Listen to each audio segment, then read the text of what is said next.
آج کی نشست میں غزوہ احد کے مختصر حالات بیان کرنا چاہتا ہوں، اور ان کے بیان کرنے سے اصل مقصد یہ ہے کہ کہنے والے اور سننے والوں کے دلوں میں اللہ تعالیٰ جذبہ جہاد بھی زندہ فرما دے، اور رسول کریم صلی اللہ علیہ وسلم اور آپ کے صحابہ کی محبت بھی ہمارے دلوں میں پیدا ہو جائے۔ آپ سن چکے ہیں کہ غزوہ بدر کی ذلت امیز شکست سے مکہ کے ہر گھر میں ماتم کی صف بچھ گئی تھی، اور ہر طرف سے انتقام کی صدائیں بلند ہونے لگی تھی۔ مکہ کا کوئی گھر ایسا نہ تھا جو واقعہ بدر سے متاثر نہ ہوا ہو۔ کسی کا باپ قتل ہوا تھا، کسی کا بیٹا، کسی کا بھائی، اور کسی کا کوئی دوسرا عزیز۔ پھر جو سردار گرفتار ہوئے تھے، ان کی گرفتاری بھی ذلت تھی، اور پھر ان کا جو فدیہ 2.5 لاکھ درہم دینا پڑا تو یہ بھی ایک ذلت تھی۔ قریش کے باقی ماندہ سرداروں نے ذلت کا داغ دھونے اور بدر کے مقتولین کا انتقام لینے کے لیے تیاریاں شروع کر دیں۔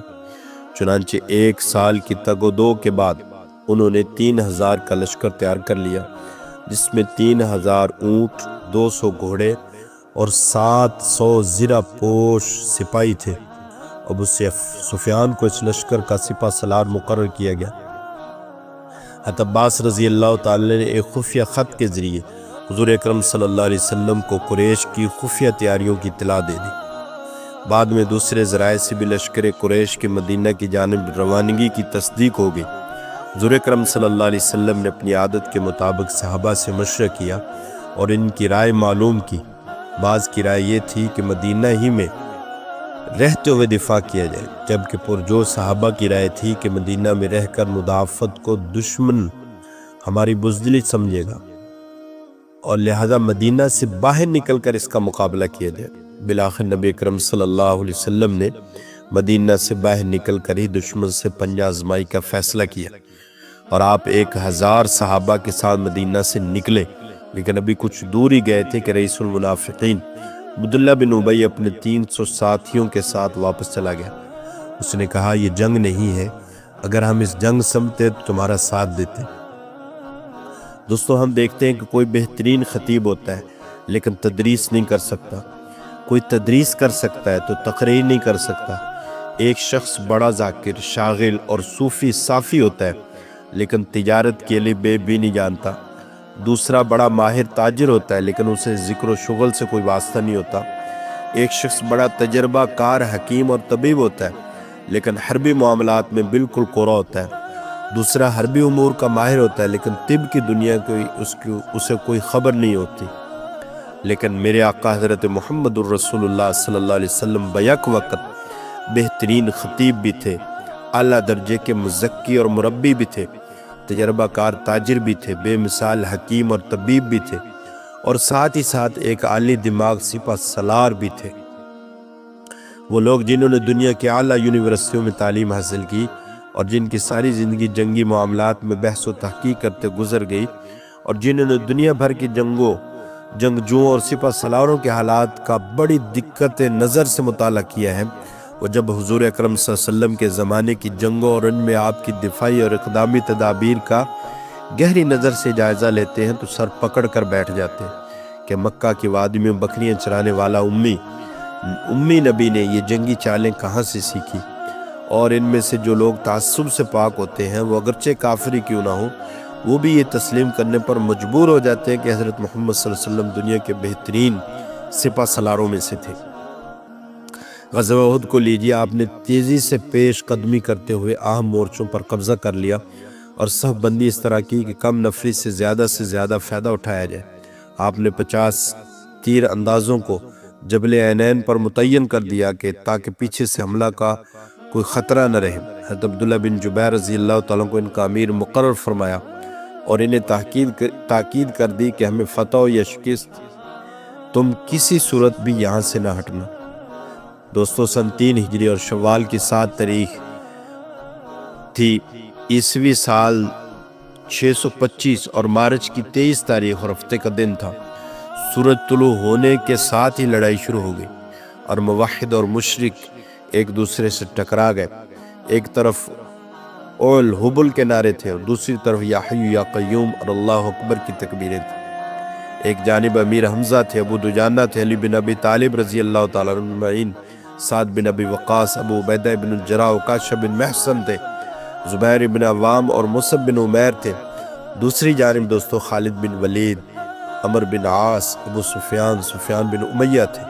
خواتین ادھر بھی تھیں ادھر بھی تھیں۔ مسلمان خواتین مجاہدوں کو پانی پلاتی تھی، زخمیوں کی مرہم پٹی کرتی تھی، اور مشرک خواتین دف بجاتی، شہوت انگیز گانے گاتی تھی، وصل کے وعدوں سے خون گرماتی تھی۔ وہ صاف صاف کہہ رہی تھی، سینے پر چرکے کھاؤ گے، ہم سے گلے مل جاؤ گے، گر بزدلی دکھلاؤ گے، آغوش بستر پاؤ گے۔ جذبات دونوں طرف تھے، ادھر انتقام کا جذبہ تھا، ادھر جہاد کا جذبہ تھا، ادھر جاہلیت کا جذبہ تھا، ادھر شہادت کا جذبہ تھا۔ مسلمانوں کے جذبہ شہادت کو دیکھنا ہو تو ان دو دوستوں کی دعا حدیث کی کتابوں میں دیکھ لی، جن میں سے ایک حضرت سعد بن ابی وقاص رضی اللہ تعالیٰ عنہ تھے اور دوسرے عبداللہ ابن ابی جحش رضی اللہ تعالیٰ عنہ۔ جنگ شروع ہونے سے پہلے دونوں ایک طرف ہو گئے اور کہنے لگے، آؤ دوست دعا کریں کہ اللہ تعالیٰ ہماری آرزو پوری فرما دے۔ میں دعا کروں تو تم آمین کہنا، اور تم دعا کرو گے تو میں آمین کہوں گا۔ حضرت سعد بن ابی وقاص رضی اللہ تعالیٰ نے بارگاہ رب العالمین میں ہاتھ اٹھائے اور آنسوں کی برسات میں عرض کیا، اے باری الہ، جب میدان کارزار گرم ہو تو میرا مقابلہ کسی ایسے کافر سے ہو جو بڑا بہادر اور غضبناک ہو، میں دیر تک اس سے لڑتا رہوں یہاں تک کہ میں اس پر غالب آ جاؤں اور اسے قتل کر دوں۔ حضرت عبداللہ رضی اللہ تعالیٰ نے کہا آمین۔ اب حضرت عبداللہ ابن جحش رضی اللہ تعالیٰ کی باری آئی، انہوں نے ہاتھ اٹھائے اور بڑے خشوع و خضوع سے عرض کیا، ہے زندگی اور موت کے مالک، میرا بھی مقابلہ کسی غضبناک اور زور آور مشرک سے ہو، میں بہت دیر تک لڑتا رہوں یہاں تک کہ وہ مجھے شہید کر دے، اور اسی پر اکتفا نہ کرے بلکہ میری لاش کا مسئلہ کرے، اپنا غصہ اتارے، میرے کان اور ناک کاٹ دے، تاکہ کل قیامت کے جب میں تیرے روبرو پیش ہوں تو تم مجھ سے پوچھے، ہے میرے بندے تیرا یہ حال کیوں کر ہوا، تو میں عرض کروں کہ اے میرے جسم و جان کے مالک، میرے ناک اور کان کاٹے گئے تیرے لیے، میرے ہونٹ پھاڑے گئے تیرے لیے، میری آنکھیں نکالی گئی تیرے لیے، میرا پیٹ چاک کی گیا تیرے لیے، اور میری گردن کاٹی گئی تیرے لیے۔ میرا حق تو یہ ہے کہ میں پھر بھی تیرا حق ادا نہ کر سکا، اور میں چاہتا ہوں کہ اللہ میری بات سن کر کہہ دے کہ میرے بندے تو واقعی سچ کہتا ہے۔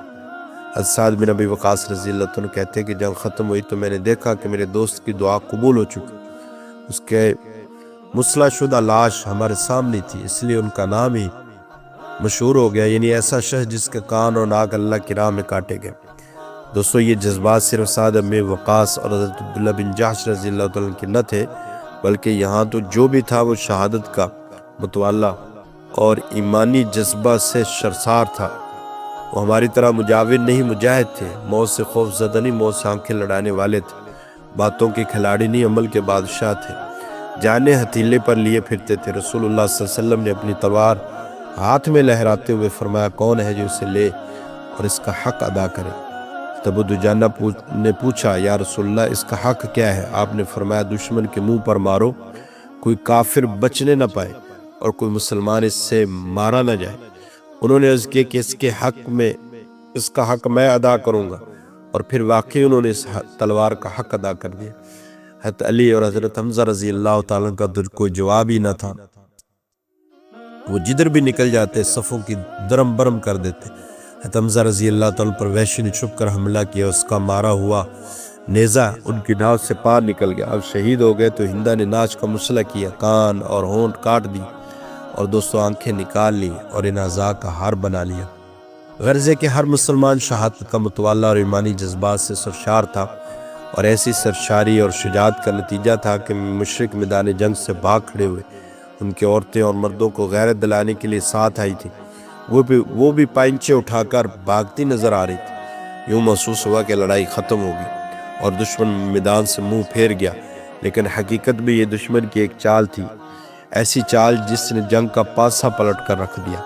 مجاہدین اسلام بھاگتے ہوئے دشمن کو چھوڑ کر مال غنیمت جمع کرنے میں لگ گئے۔ غضب یہ ہوا کہ عینین کی پہاڑی پر جو 50 تیر انداز تھے وہ بھی اپنی جگہ سے ہٹ گئے اور مال غنیمت جمع کرنے میں مصروف ہو گئے۔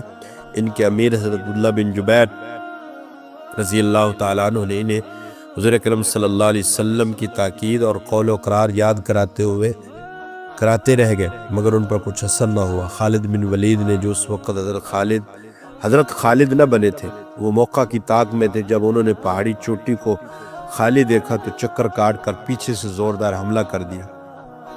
انہیں دیکھ کر شکست کھائے ہوئے مشرک بھی واپس پلٹ آئے اور مسلمان گویا چکی کے دو پارٹوں کے درمیان پھنس کر رہ گئے۔ ایسی افراتفری پھیلی کہ مسلمانوں کی تلواریں آپس میں ٹکرانے لگی۔ اللہ کے نبی کے حکم کی مخالفت نے جیتی ہوئی جنگ کو شکست میں دوستوں بدل دیا، اور مشرکوں کی ہمت اتنی بڑھ گئی کہ انہوں نے شمع دو عالم صلی اللہ علیہ وسلم کو گل کرنے کا عہد کر لیا،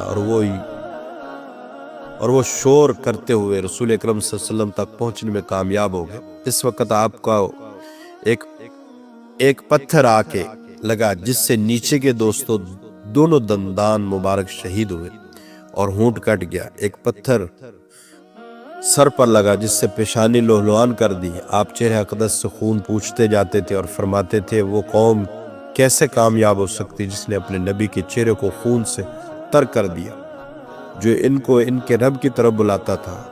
خود کی کڑی اندر گھس گئی۔ حضرت ابو عبیدہ ابن الجراح رضی اللہ تعالیٰ نے خود کی ایک کڑی کو اپنے دانتوں سے پکڑ کر اتنے زور سے کھینچا کہ کڑی کے ساتھ ان کا ایک دانت بھی گر پڑا۔ دوسری کڑی نکالی تو دوسرا دانت بھی اس کے ساتھ آ گیا، لیکن دیکھنے والوں کا بیان ہے کہ ان دانتوں کے گننے سے حضرت ابو عبیدہ رضی اللہ عنہ کے حسن میں کمی آنے کے بجائے اور اضافہ ہو گیا۔ دوسرا حضرت قتادہ بن نعمان کی آنکھ پر ایسی ضرب لگی کہ آنکھ نکل کر ان کے رخسار پر آ گئی۔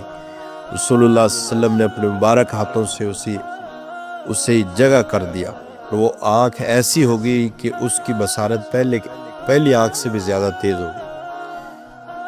تو دوستو اس طرح صحابہ رضی اللہ تعالیٰ عنہ مجمعین کی جو فتح تھی وہ شکست کے اندر تبدیل ہوئی کہ کچھ صحابہ نے آپ صلی اللہ علیہ وسلم کی بات جو آپ صلی اللہ علیہ وسلم نے فرمایا تھا کہ یہاں سے نہ ہٹنا، اس میں تھوڑا سا تبدیلی آئی، تو جو جنگ جیتی ہوئی دوستو شکست میں بدل گئی۔ تو دوستو جنگ میں فتح یا شکست تو ہوتی رہتی ہے، لیکن غزوہ احد کی ظاہری شکست کے باوجود مجاہدین اسلام نے اصرار و وفا اور تسلیم و رضا کے جو اعلیٰ مثالیں قائم کی، ان میں ہمارے لیے عبرت و نصیحت کے اتنے پہلو ہیں کہ ہم ان سے اپنی بگڑی ہوئی اجتماعی زندگی کی نوک پلک سنوار سکتے ہیں۔ یہ پہلو خاص طور پر پیش نظر رکھیں کہ اگر نبی کرم صلی اللہ علیہ وسلم کی ایک حکم کی خلاف ورزی جیتی ہوئی جنگ کو شکست میں بدل سکتی ہے، تو آج ہم قدم قدم پر آپ اپنے آقا کی تعلیمات اور ارشادات کی خلاف ورزی کر رہے ہیں اور سنتوں کا مذاق اڑا رہے ہیں، تو ہم اپنی ہاری ہوئی جنگ کو فتح میں کیسے تبدیل کر سکتے ہیں؟ اللہ تعالیٰ سے دعا ہے کہ وہ مجھے اور آپ سب کو حضور اکرم صلی اللہ علیہ وسلم کی سچی غلامی کی توفیق عطا فرمائے۔